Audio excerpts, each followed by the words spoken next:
Inspire Energy is committed to supporting our local chef and restaurant community. We invite you to connect through cooking.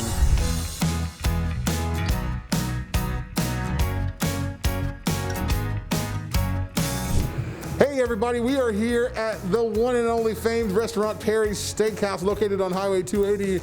And I gotta tell you, are you ready for another cool dish that they have? We have none other than James Beard Best Chef Award winner, Chef Rick Moonen. How you doing, Chef? JJ, I am fantastic. Thank yes, you for asking. Are. And I wish I could cook like you, but the great thing about it is I can always come to the restaurant now. That's right.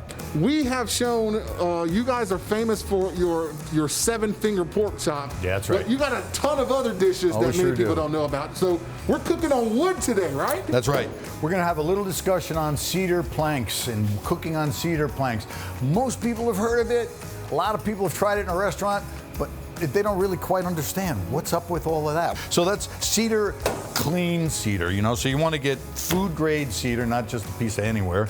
And what's important is in order to have the exchange of the aromatics that the cedar can impart upon, it could be fish, it could be pork, it could be beef, it could be anything, you know, you could put potatoes on there, vegetables, zucchini, squash, whatever's coming out of the harvest can be cooked in this manner because it's indirect heat and it's exchange of the smoky flavor and the cedar aroma.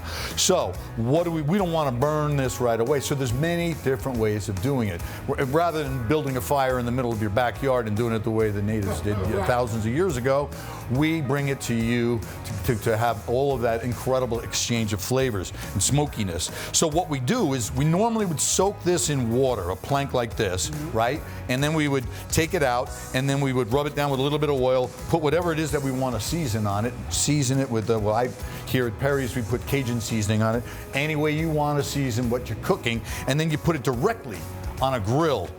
So say this is a grill area, right on the grill, and you cover it because you need that oven. Because the top, this basically, the fish on top roasts in the oven while the grill under here is starting to char and make it smoky so you get the flavor. And if you don't soak it, it's just going to ignite, catch on fire. Right. So if you don't have a grill that's going to cover, how we do it at Perry's is we pre-toast or we pre-char ours by, like, you could do it at home on your stovetop by just having an open flame like that, you know, and you just kind of toast it over there like this until you've got, you know, the smell, the aroma, you know, and then you got your beautiful char coming out of there. Or how we do it at Perry's is we have these, or not, you can also use a torch.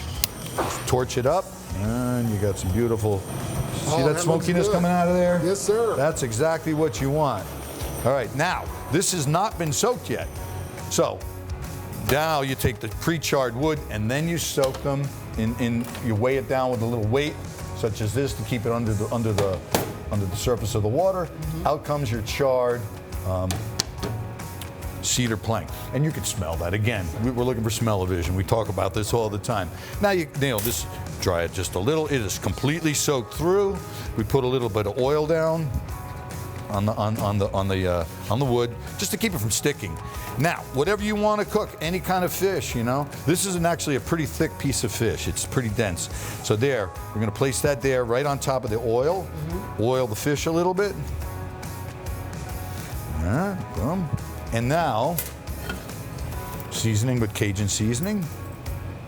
And we put this directly in the oven because I don't have a means to cover the grill like you would at home. If you have one of those Weber grills, or you have the kind of, even if it's electric and you have the lids that close, that's fine. So here you want to pretty heavily season this because it's a thick piece of fish.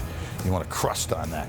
So in the oven it'll go just like this, and then like this will take about, normally a thinner piece of fish will take about 5 minutes. This is a thicker cut, a redfish. So, because it's wild, it's not farm raised. This is beautiful. That's what we serve here. So if it's a thicker cut, this is going to take 8 to 10 minutes. Yes, so if it's a thicker cut, then you want to cook it a little bit longer. And it's a dense fish. And yes, don't be afraid to put a little bit more oil on there, because you know that what's going to happen is that oil is going to melt and it's just going to baste as it's cooking inside of the oven, right? And now, final. After all of that, after being seasoned and in the oven and everything, yes, sir. What do you got? We get a aromatic, smoked, beautiful fish. Now you could top it with whatever you want to top it. So real quick before we do a taste test, how long should we soak the cedar? Great question. A minimum of 1 hour, and there's really no maximum. You can just store them in wood, but they'll eventually start, they do curl up on you. And if you don't want to do that at home, and I don't blame you, come on into Perry's Steakhouse and Grill.